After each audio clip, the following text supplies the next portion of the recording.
The Boston Tea Party, a turning point in American history.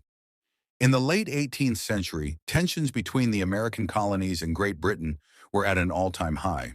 The British government had imposed a series of taxes on the colonies to recover from debts incurred during the French and Indian War.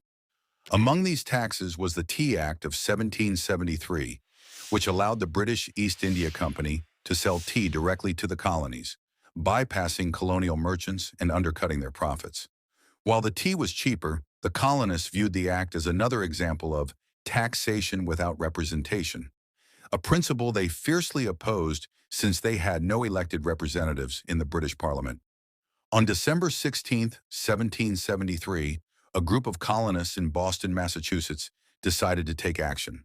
They were part of a secret revolutionary organization known as the Sons of Liberty, led by figures like Samuel Adams. Disguised as Mohawk Indians to hide their identities, the group boarded three British ships, Dartmouth, Eleanor, and Beaver, docked in Boston Harbor. Under the cover of night, they dumped 342 chests of tea into the icy waters of the harbor. This act of defiance, which later became known as the Boston Tea Party, was both a protest against British policies and a symbolic rejection of British authority. The British government responded harshly. In 1774, they passed the Coercive Acts, called the Intolerable Acts by the colonists, which included closing Boston Harbor until the tea was paid for and stripping Massachusetts of its self-governance. These punitive measures only united the colonies further against British rule.